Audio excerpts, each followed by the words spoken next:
Welcome to 11 Yards Podcast presented by Legit Football. This is Anthony Wehner of 30 Minutes of Football and Legit Football. I'm here with my brother, Tyler Wehner. Tyler, how are you doing? I'm doing great.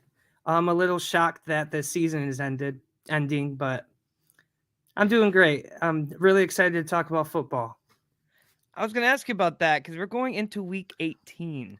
Football's not over because we do have the postseason still, but the regular season is coming to an end. How does that make you feel? Are you happy about postseason coming where you're seeing all the teams, all these games are kind of coming to fruition where things are starting to kind of open up and lighten up? You're kind of seeing which teams are better, which teams are worse. How do you feel about this season coming to an end? It's always exciting going into postseason, especially with how many games I've watched in this season. It's really cool watching everything come together and um looking forward at the reason all of these teams are fighting so hard and then seeing what teams fought hard enough and what's going to happen in the playoffs and in the postseason. So, yeah, I can agree with that. So, the college football playoffs are among us. I know we don't really talk about college, but Michigan just went down. The reason I'm bringing that up is because Jim Harbaugh is currently looking to join the NFL. I mean, there are two teams connected right now, the Colts and the Broncos, but there's a third team you can add to the mix, and that's the Carolina Panthers. After that loss against Tampa Bay where they blew that lead, I think that they're going to be putting Wilkes away, and they're going to say, hey, Harbaugh, come to Carolina. What do you think? I'm not going to lie, this is the first time I'm hearing about this. I Oh, have not heard a single thing about Harbaugh going to the NFL. But I don't think he should. And the only reason I'm saying that is because this year was so close, so intense. And then you heard JJ McCarthy saying that he isn't upset about this. He's only saying we got it next year. And I think that Harbaugh needs to at least take one more shot, try one more year before he tries to go to the NFL. so he did coach for the 49ers, and he brought them from 6-10 to 13-3 in his first season coaching. He went to Michigan, and he brought them from 5-7 to 2 college football playoff appearances.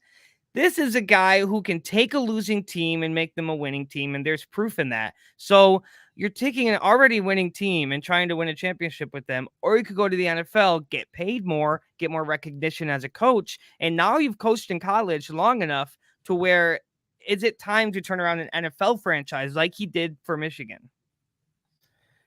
That's a tough insight just because of what happened with Urban Meyer. I know that Jim Harbaugh has already coached in the NFL. Urban Meyer hadn't, but it's always interesting to see a successful college coach go to the NFL and see what happens there because it's a whole different ballpark. Yeah, I agree. Anyway, we're gonna see where that goes. I think it's either the Colts, Broncos, or the Panthers. But we're talking about pro football here. Speaking of, we're going to start with Week 17 leaders, and number one, Tom Brady. This is actually the first time that he did lead in passing all season. So this is the highest that he has. Um, 432 yards thrown. He didn't pass 385 yards all season. That was his highest before this game was 285 yards. So 34 for 45, 432 yards, 3 touchdowns, sacked 3 times for 127.3 rating. A lot, and all the touchdowns were to Mike Evans. But we'll get to Mike Evans. What do you think about Tom Brady? Well, with Tom Brady, this game was practically a playoff game. If they lost this, they were out of the playoffs.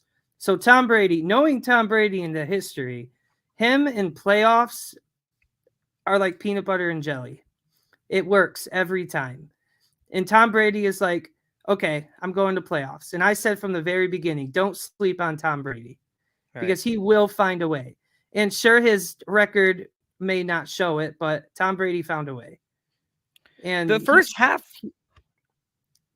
for the Bucs was poor, and the Panthers were looking exciting. And then there was like a missed field goal. Godwin lost a fumble. And it settled in, and they delivered the best offensive performance of their season. Yeah, especially Mike Evans. I mean, he didn't have a touchdown catch since week 4? I mean, he had 3 touchdowns. I mean, he was sleeping all season. And then playoffs is on the line. Tom Brady's like, "Hey, Mike, here's the ball." Yeah. So, do you think this is enough to call Tampa Bay a realistic playoff team, or are they frauds? Are they going to lose in the first round of playoffs, or like what do you think about that? Can they win in the playoffs? I'm gonna say no, and I only say that because of the team around Tom Brady. Right. I mean, Um, the offense has Tom been Brady broken. has Tom Brady has always had a good defense. He's always had a good offensive line. This year, he does not. And I don't see them going very far in the playoffs, but that's hard to say about Tom Brady because how many times have we said that? Yeah. And Tom Brady finds They a way. well, they did very good on offense, right? But how Yeah. much do we give the Panthers secondary, with the Panthers defense just shut down? The loss of JC Horn did not help at all. They allowed 20 points in only the fourth quarter. I mean, that defense just could not slow Tom Brady down, where all season NFL defenses have been completely shutting him down. So I feel like this is a bit of a fluke. Evans scored 3 times, and he was in man coverage every time on the right side of the field. Each time it was man coverage. And You with could that thought, definitely give the Panthers blame on that. look at this chart right here. Look at where the 3 touchdowns were. Past 30 yards, right side of the field to Mike Evans. Wow. Yep. So what do you think if there's a cornerback, a cornerback that where you're not the Panthers missing JC Horn, who you drafted to fill that secondary, if you're playing a defense with somebody like JC Horn or with somebody with a good corner, you're not going to be able to pass that direction to Mike Evans that far for 3 touchdowns. It's not going to happen. You're not going to do that. He only did that because the Panthers defense completely crumbled underneath Tom Brady. And I think that proves that, yeah, Tampa Bay made it to playoffs, but they're not going to win in playoffs. I can agree with that. I mean, it's hard to look at a stat that says 34 for 45, 432 yards, and 3 touchdowns and put all of the blame on the defense. I mean, yeah, you can put some of it, but you still have to be pretty decent to put up numbers like that. That's a good point, but what happened all season? Why haven't they been doing this all season then? If it wasn't against a bad defense, why haven't they been connecting like this the entire season, winning games, blowing teams out? They're 8-8. They're 500, and they somehow made it to postseason because they're in the worst division in the NFL. That's a very good point. They've had a struggling defense all year. I mean, Carolina was 1 score away at the very end of the game. Exactly. With So 2 minutes it's left, not like Tampa Bay blew them out. it was left tackle Ikem Ekwanu got beat by Anthony Nelson, who hit Darnold from the back. He fumbled the ball, giving Brady the ball back. They went down, put the lead up to 9 points, basically icing the game. So you can give credit to Tampa Bay's defense on that, but then you're like, Carolina has been struggling on both sides of the ball all season, and now a game that they could have won, they didn't because they didn't have those players that they needed, like the offensive line to protect Darnold, who ended up fumbling at the end of the game. It was too close to say that Tampa Bay are a playoff team just because they won this game. It was 30-24. That's a 6-point game. That wasn't even the spread. And so I don't know. I'm not convinced yet. I'm not either. I don't see them going very far in playoffs. So enough about Tom Brady. I don't know how much of the Las Vegas game you watched, but against San Francisco, Jarrett Stidham, the backup, Jarrett Stidham with Derek Carr being benched, threw 23 for 34, 365 yards and 3 touchdowns. He did get it intercepted twice, which is how they ended up losing. I mean, with that San Francisco defense, how can you not throw an interception at least once if you're a backup quarterback? That defense is monstrous. It's insane. But for Jarrett Stidham to have this kind of performance against such a cutthroat defense, it's pretty impressive as a backup quarterback. What do you think? It's very impressive. I mean, he brought it into overtime. A backup quarterback brought it into overtime against the #1 defense in the NFL. That's pretty impressive. I mean, his 2 interceptions, you can't do that.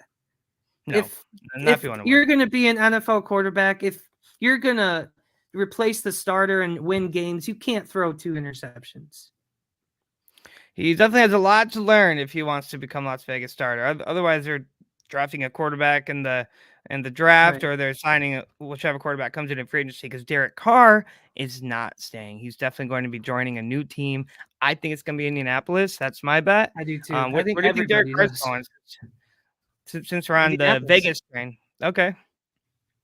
I Yep. think I I could mean, see him. he's already visited Indianapolis. I mean, So how much does that depend on who coaches for Indianapolis next year? How much does Derek Carr's success have to do with whoever will be the coach? I think Derek Carr is going to go anywhere but Las Vegas. I don't think his concern is towards the coach. He's pretty angry at Las Vegas, so he's going to find a way out no matter who coaches him. And I'm I'm just saying, saying that how much now. does the coach have to do with his success when he moves to another team? Because there could Oh, be like a run heavy coach. He's not going to be able to Derek Carr out. well, Derek Carr isn't the best quarterback, so But he's also not awful. I mean, I remember seeing him in his prime. He did good. yeah, I he's not drafted him in my awful. fantasy league because I thought he was decent. Now he had Devontae Adams. If you have Devontae Adams and you still cannot score, then there's a problem that outside of the quarterback position. There's a problem somewhere. Coaching, Yeah. offensive line. I don't know. Well, now I have an interesting question. If what would happen against San Francisco if Derek Carr had started? Oh, it'd be 37-0. You really think Derek so? Carr, no, he would have crumbled under that San Francisco pass rush. Jarrett Stidham somehow could keep his head screwed on. Derek Carr can't. He was able to get it to Devontae Adams. He was able to get it to Josh Jacobs. He was able to get out of the pocket when he needed to. Derek Carr, when he was under pressure, he was confused. He didn't know what to do. It would have been 37-0 Yeah. if Derek Carr started. I disagree partly just because of Devontae Adams. I mean, him and Adams have had quite a few good connections That's in true. the You're right. last. But Jarrett Stidham, yeah, he showed up. He showed Las Vegas that Derek Carr was not their quarterback, and Stidham is like, I'm going to prove it to you guys. But the thing with Stidham is you can put up 600 yards, but if you're throwing interceptions, man, you're not. If you aren't winning games, it doesn't matter how many yards you throw. It's true. And You're right. You're that's absolutely my right. only thing. I mean, yeah, he brought it to overtime. It was that close. They lost by a field goal in overtime. Yeah. But it wouldn't have had to go to overtime if he wouldn't have thrown 2 interceptions. That's a good point. That's true. So yeah, I mean, Jarrett said, I mean, what an electric performance for it's kind Oh, of yeah. showing what he's capable of, and Vegas might want to keep him around. So the third place is Sam Darnold. We won't go too much on him. 341 yards, 3 touchdowns, 1 interception, and their loss against Tampa Bay. Patrick Mahomes in his win against Denver, 27-24, very close game. I actually bet on the Denver spread, and I got laughed at. So who's laughing now? See, 29 for I 43. knew the Chiefs and the Broncos always have close games. Oh yeah, I mean Always. it's a division rivalry. Russell Wilson is still Russell Wilson when he wants to be. Right. So 3 touchdowns, 1 interception, 106.1 rating. And last but not least, Brock Purdy, another backup, Mr. Irrelevant, threw 22 for 35, 284 yards in their win against Las Vegas, 2 touchdowns and 1 interception. See, I wouldn't call him Mr. Irrelevant anymore. He's Mr. Relevant now. We're gonna change Mr. we're gonna change Relevant. the narrative. Absolutely. Um, So next we have rushing leaders. And as you can see, we are both in Detroit Lions jerseys. So I'm excited about this stat here. Jamal Williams is first in week 17 rushing leaders in his win against Chicago 41-10, 22 carries for 144 yards, 6.5 average, 1 touchdown. What do you think about Jamal Williams, man? I mean, we thought DeAndre Swift was going to do what Jamal Williams is doing, but it's the opposite. Jamal Williams, this is the greatest thing that I have experienced with having Jamal Williams on this team. He is 1 touchdown away from tying Barry Sanders' single season franchise record. for touchdowns. That's exciting. That is Barry amazing. Sanders, a Yeah. Hall of Famer legend, and Jamal Williams is one touchdown from tying his record. So knowing that Williams was here, I did set up this here. This is his career stats. And the reason I'm showing this is because right here you can see 2022 is highlighted in green, 994 yards, 15 touchdowns, and 246 attempts. He was with Green Bay for 4 years and then Detroit for 2. In the red right here, I have the average of every year except this year, and it was 517. Right now, he's almost doubling his average from the last 5 years. Oh, he will double it. And in touchdowns, this is the total amount of touchdowns that he scored before this year, and he's exceeded that. He has more touchdowns this year than he has in his entire career. That's impressive. What are your thoughts about that?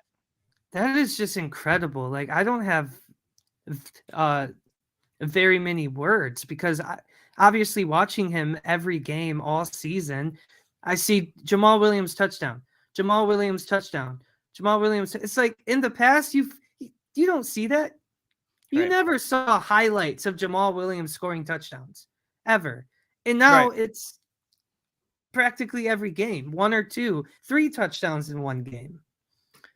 I mean, it's And impressive. He's it showing is. who he is.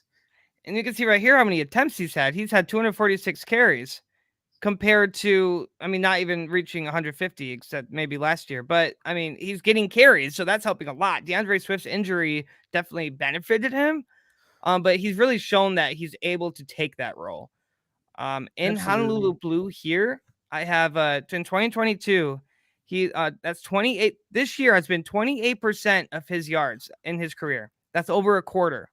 28% of his career yards were this year, which are Wow. 3,580. And then here in Honolulu Blue, 54% of his touchdowns in his career was this year, 2022. And that's what the Detroit Lions are cooking. I sound biased right now, but that's because I'm a Lions fan. So I'm just, I'm already just looking towards next week and wondering what else Jamal Williams is capable of. So Jamal Williams signed a 2-year, $6 million contract with the Lions. This is his second year. If not re-signed, he will be a free agent. And with a career year, his value has gone up. Will Detroit pay him? Because they're going to have to pay him a lot after this year because Yes. he's clearly a valuable asset. Yes, I think they will. Absolutely. I mean, I of course I don't see Jamal Williams being that kind of guy who asks for too much. You know, his love for the game, his love for the Detroit Lions team and everything they've done for him is just too high. I could definitely agree with you. With the base salary of 3.7 million, a cap hit of 4.3 million, either way, he's getting paid. So if you're right, if his passion exceeds his paycheck, then he'll want to be re-signed. He'll say, "Take whatever hit you need." At least I hope so. At least I hope that's the kind of man he is. What, like, because we definitely know what kind of player he is, so we know what he's capable of. Honestly, I think he's after DeAndre Swift's job, and he might get it. Yeah. Well, DeAndre Swift, I will say, has become more of a receiving back. It's And true. his stats show it, and his performances show it. One interesting thing that I noticed on that last page about Jamal Williams was the reception yardage when he played for Green Bay. 236 in 2020, 253 in 2019, and only 73 receiving yards in 2022 with Detroit. And the reason I'm bringing that up is because Jamal Williams was a receiving back when he played for Green Bay. And True. now Jamal Williams is our first string running back for Detroit. And I see, I'm saying this because I don't think Green Bay was able to unlock Jamal Williams' true potential as a running back. And Detroit was able to do that. And Wow. that's why he's being so successful as a running back. I like that observation a lot, actually, because you're right. I think Detroit unlocked his potential, and he's really showing up. He's really proving himself. The offensive line helps. The offensive line that Detroit Absolutely. has built really helps with that success. He's going to exceed 1,000 yards next week, so that's going to be cool to see. Next we have Kenneth Walker. We don't have to get into this too much. 23 carries, 133 yards, no touchdowns. They did blow out the Jets, but Kenneth Walker wasn't a big. Most of that was running the clock out at the end. So Justin Fields in his loss against Okay, Detroit, 10 wait, carries. wait.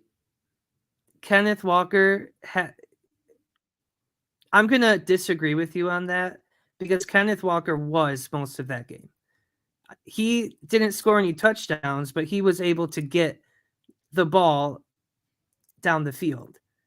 It's true. I mean, but 54 yards, 54 of those yards were in the fourth quarter when they were running the clock out when they were already up 3 possessions. Um, I get what you're saying. He definitely was a crucial part because he got first downs, which is very important Right. as a running back to get first downs. And he had a 60-yard run and 23 Right. carries. I mean, I would say he was part of that win. Okay. Justin Fields in his loss against Detroit, 10 carries for 132 yards. He is just a running court. There was the one play, if I can remember, who lined it was Komet. Komet snapped the ball and tossed it to Justin Fields, who was in a running back position, and that's where that 60-yard run was. And I mean, that was impressive. I didn't like it because he just completely he wiped out the Detroit secondary on that one. Because I mean he's a good quarterback when it comes to running. I can't compare him to Lamar Jackson, but he's definitely getting there. You know, the funniest part about seeing Justin Fields 132 yards is comparing that to his 75 passing yards.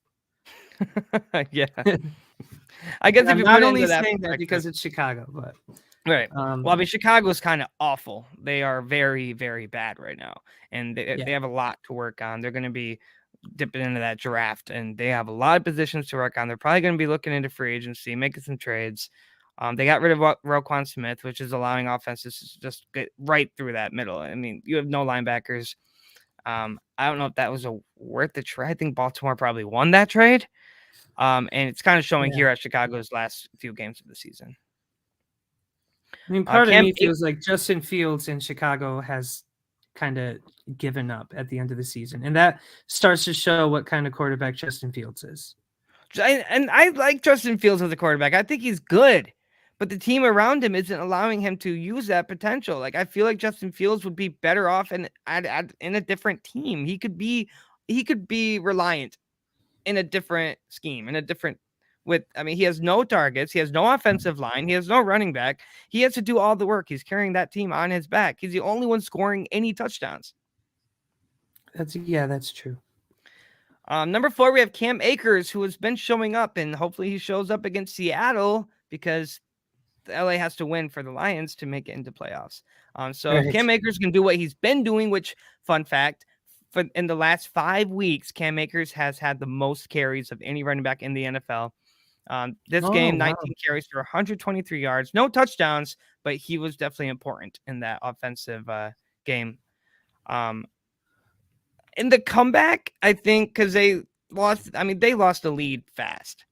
Yeah. At LAC, the Chargers really brought it up, and they were just trying to. So he really got most of those carries in the first half because Baker Mayfield was trying to pass it up, trying to score points, which they couldn't do. So against a good Chargers team who's usually good against the run, Cam Akers was still able to get 123 yards. Any thoughts?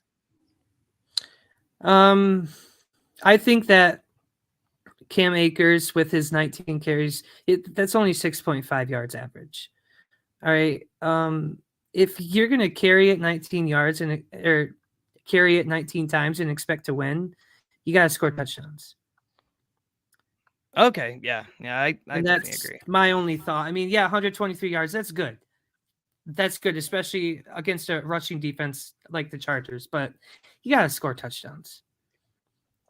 Yeah, speaking of touchdowns, Austin Eckler scored 2 of them against the Rams. 10 carries on 122 yards and 2 touchdowns. His longest run was a very good 72-yard run, which is most of these yards. But I think he deserves to be on this list because he does have 2 touchdowns. I'd say if we should move Austin Eckler up to number 2, just because he I did end up agree. getting the end zone twice. And 12.2 average, 10 carries and 122 Yeah. yards. I mean, he was practically running first downs. Well, he had the Mhm. 72-yard run, but if you think Yeah, that about was it, crazy. um, he knew how to get down the field, and he only carried the ball 10 times. So, because we don't talk about him enough, Tom Brady to Mike Evans, who's leading in receiving yards for week 17, 10 receptions for 207 yards and 3 touchdowns. His best game all season. He has been dry until this game here, which has a lot to do with that Carolina secondary. I think in their win against Carolina, 10 receptions, 207 yards, 3 touchdowns. What do you think about Mike Evans? We did talk about him earlier, and I do have his Yeah, chart here. I think he just had a good game. You know, it's hard to say, yeah, Mike Evans is one of the greatest receivers in the NFL. No, he's not. Look at the last 8 games. That touchdown he dropped. It was like a 60-yard touchdown. He was wide open and he dropped it. I remember that. Yeah. You're absolutely right, though. I mean, yeah, he showed up here, which helped a lot of people win their fantasy championships. I know a guy who had Mike Evans and he won Yep, I do too. 50 fantasy points. It's a half PPR league. He got 50 points and won his championship. So because of Mike Evans, um, again, all on the right side of the field. And look at this right here, incomplete route on the left. Incomplete route on the left. He got one here, but it was short. So his 2 long, I mean, that really comes to show what happened to that Carolina secondary. They figured out, hey, if we use the right side of the field, we can score. And they absolutely did. Yeah, they found a way and they capitalized. And Mike Evans was definitely a part of that.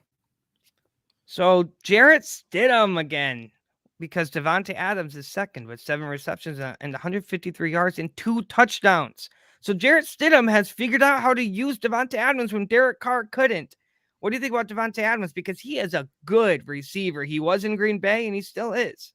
He's reliable.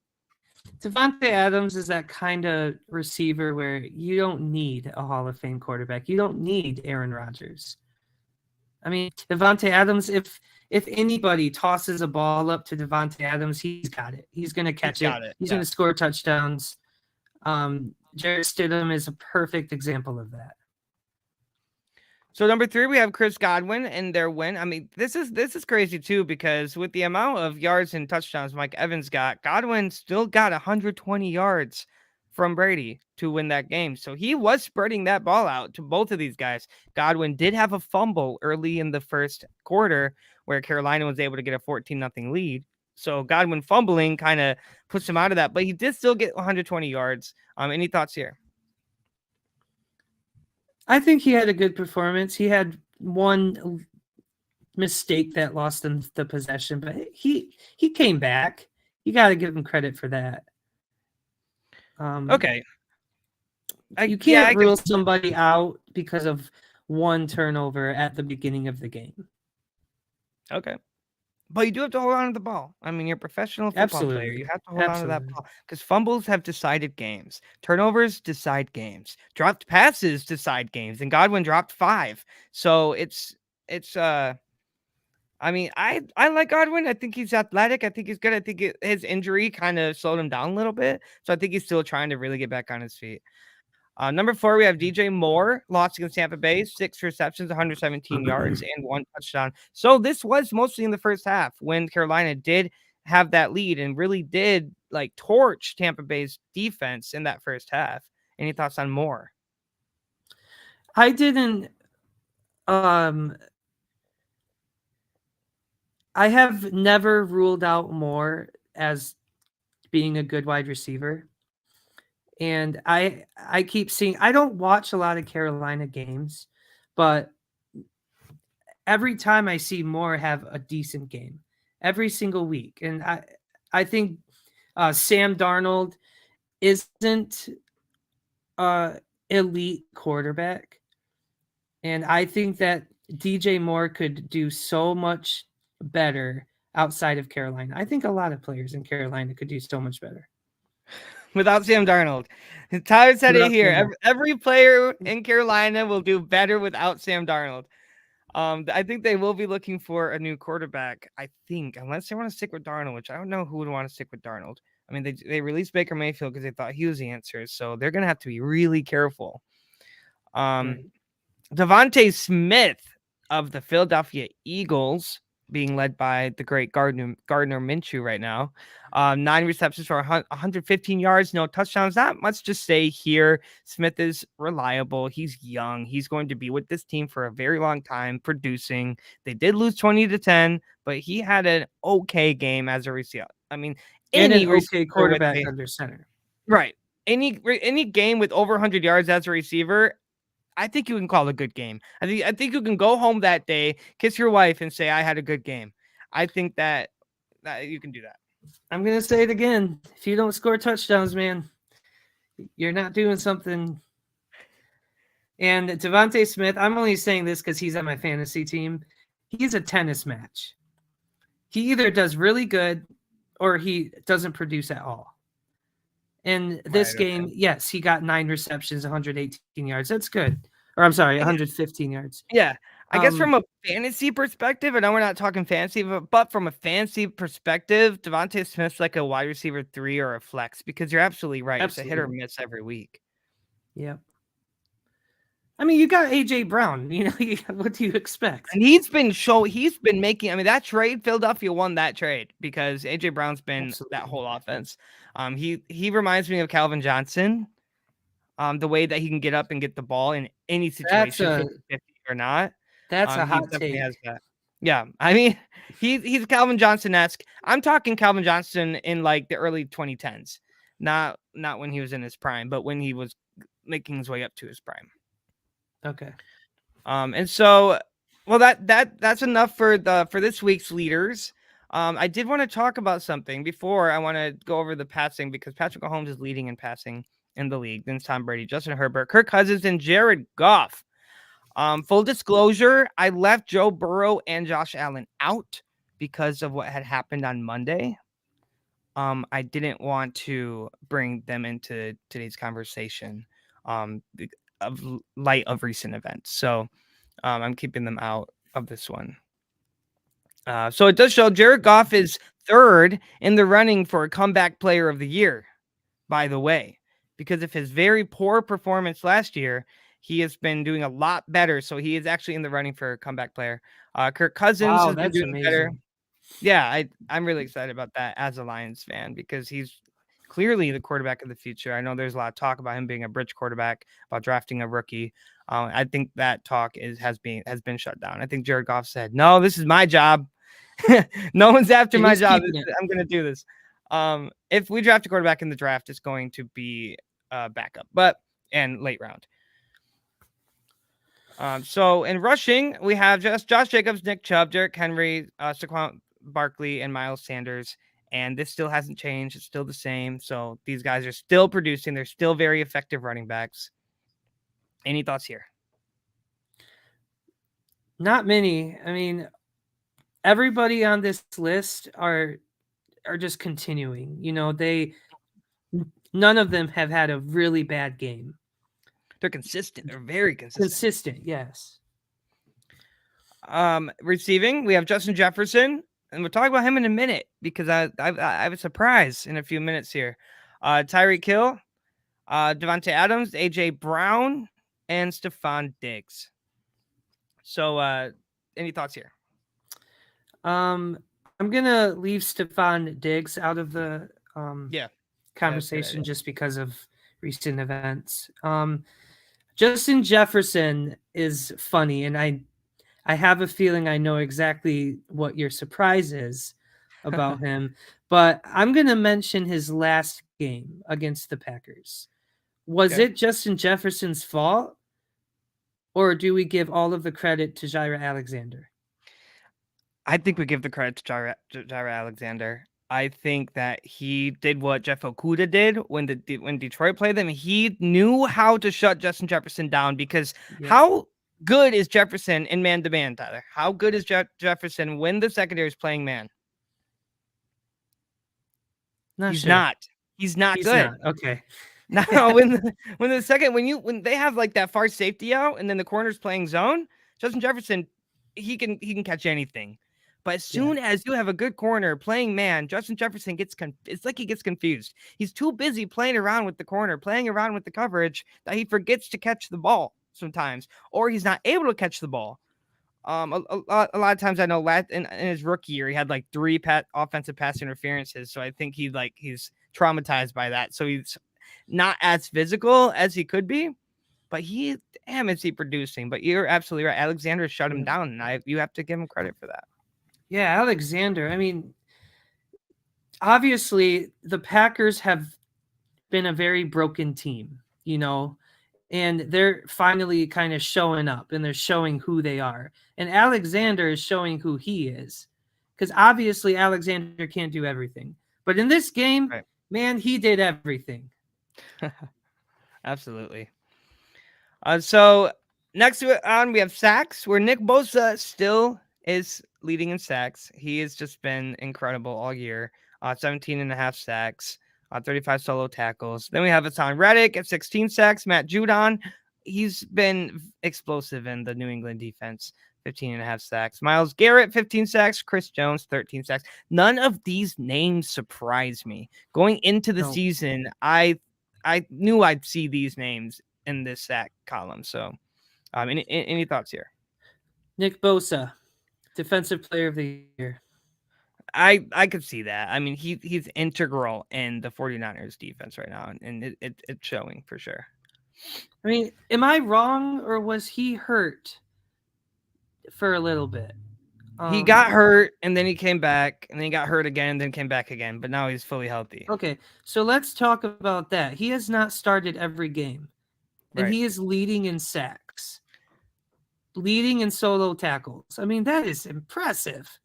It's very. If you miss games and you're still leading, that's pretty great. So I'm going to go into a brand new segment that I'm only doing because we're nearing the end of the regular season. When they implemented an 18th week in the NFL season, we knew this might happen. We knew records may be broken. So here I have a list of past records. So these are the passing yard records. Right now, Peyton Manning leads with 5,477 yards, which he won in 2013 playing for Denver. Patrick Mahomes has 5,048 yards this year going into week 18. He needs 429 yards to beat the passing yards record, single season record. Okay, can you remind me who Kansas City plays on Sunday? I actually think I have to remind myself as well. And I'm only asking because 429 yards is a Yeah, long stretch. that's a lot of. Oh, they're playing the Raiders on Okay, Saturday. on Saturday. So against the Raiders secondary, it's not impossible. I mean, he has that. This is a hard one. This is a hard one. I mean, Mhm. I think he can get close.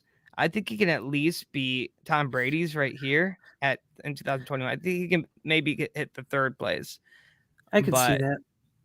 He won't beat out Breeze. He won't beat out Manning. He will beat his personal record from yeah, 2018. yeah, for sure. Definitely could see that happening. So if he does beat this record, that's going to be not only like amazing because you're beating the single season passing record, but you're also getting over 429 yards in a game. So that's a lot Yeah, in itself. So Tyler doesn't think he will. I don't think he will. I'm curious to see if maybe he can pull it off. What do you think these it'll be guys fun. do? Do you think these guys, when they come into a game like this, they're like, I want to beat that record? Or are they focused? Are they too honed Absolutely not. No, I have heard from so many players that say it is not about records. It is about winning games. in? Okay. I guess it kind of depends on the player. I could see one or two players nearing a record get cocky and they're like, "Oh, I'm so close." But players like Mahomes, he isn't going in like, "I got to throw 429 yards. I'm going to beat this record." No way. He's going in like, "Guys, let's win this game." I Right. mean, he Okay. isn't telling Andy Reid, "Hey, let me pass the ball Yeah. so I can hit 429 yards." I don't see him going into the game with any thought on this record. Nice. So Tom Brady, so real quick, it's just a fact. In pass completions, Tom Brady is probably going to beat his own record, which he already holds in pass completions in a single season, with Tampa Bay, which he beat last year. So he has 477. He needs 12. He needs Wow. 13 pass completions next week to beat his own record.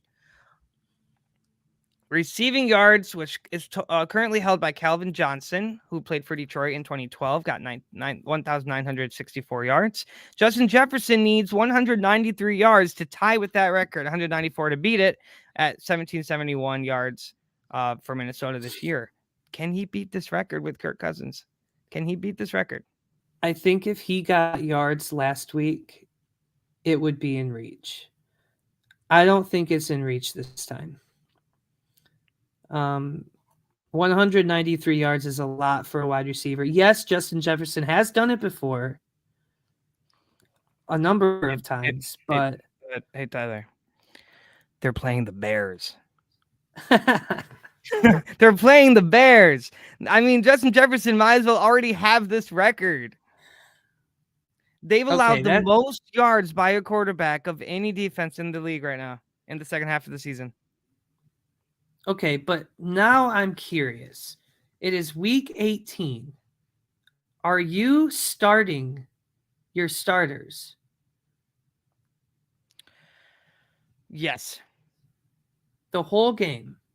You're clinched for playoffs. It's a You've won division the NFC game. North. It's a division rival. It's the last game of the regular season. Put your stars out. Get them ready for the playoffs. You know what I mean? Get them ready. Get them nice and going. Get them excited. You come out the regular season with a win, you're going to play better in the playoffs. That's true, but then you have to think about injuries. I mean, that's huge, especially this year. I mean, people are getting hurt left and right. Well, Cooper Kupp, who's actually on this list here, he's out for the season because of an injury. So I guess you're Right. absolutely right. Um, I don't see it happening. I think Justin Jefferson will play, but that is a thought that has to cross your mind.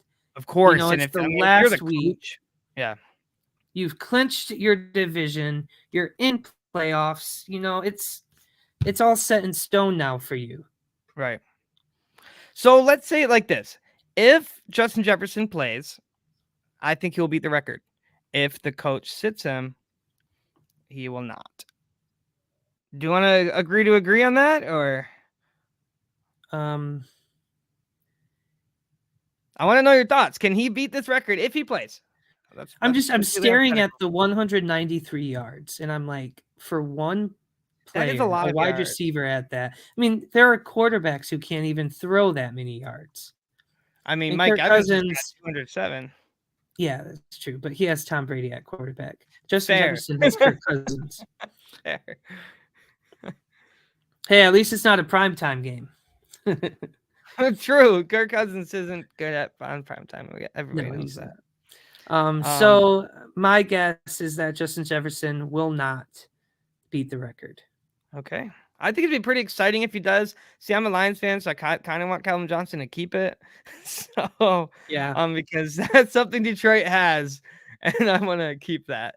But anyway, we'll see. I think Week 18 is going to be pretty exciting. There's a lot of playoff implications. Which, by the way, everybody, tomorrow, Thursday at 4 p.m., Kevin and I are going to talk about playoff implications going into Week 18. So tune in for that. It's going to be a fun episode because we're going to talk about every scenario. Even the teams that are like 10% chance to go in, we're going to talk about their way into the playoffs because we're almost there. It's Week 18. The season's almost over. I'm excited. Are you excited, Tyler, for playoffs? I am very excited, and obviously I'm nervous. That's why. Yeah. Because first of all, we So, need the Los Angeles Rams to beat the Seattle Seahawks, and then we need to beat the Green Bay Packers on Sunday Night Football. yeah. So, spoiler alert. I know we're going to talk about this tomorrow, but if Seattle plays the Rams at 1 o'clock on Sunday, So after that game, Detroit plays Green Bay. So we're going to know if we have a chance or not when that game starts. If Green Bay wins because they beat the Seahawks, they're in playoffs no matter what. The Seahawks lose and Detroit wins makes the playoffs. If Detroit beats Green Bay and Seattle wins, Seattle makes playoffs. So one of these teams is taking the 7th seed, and it's all going to happen Sunday. It's all going down on Sunday. And that's the last. Detroit and Green Bay is the last regular season game of the Last regular season. season game of the season. I am excited. I'm nervous. Season's coming to an end. I have a big smile on my face because I just love this stuff. We've talked about football for 18 weeks now. We even talked football in the preseason. We've been talking about this season. We've been updating everybody on what's going on around the league, and now it's all coming to a very exciting end. And the Super Bowl is in a little over a month, and I don't know. I'm ready to see these teams fight it out to see who can take that Lombardi Trophy in 2023. Absolutely. It's exciting. Playoffs are always a really exhilarating time. Very much so. Well, Tyler, thank you so much for coming on. Jimmy Ray is sick with the flu, so Jimmy, I hope you get better. I'll send you some balloons. Um, enjoy the games this weekend, Tyler. I will talk to you later. Yeah, absolutely. And I do want to say uh, prayers out for DeMar. Yes, prayers out for Um, DeMar Hamlin. He is doing good. He went from 100% oxygen to 50%, so he's doing better. So that's good to keep your hear. thoughts. If you haven't donated to his fundraiser, that's definitely something that you could do to show support. I did donate to his. I was to his fundraiser, so definitely trying to Good. show my support there. So go Bills. Pray for Hamlin. Go Lions. And this has been 11 Yards Podcast presented by Legit Football.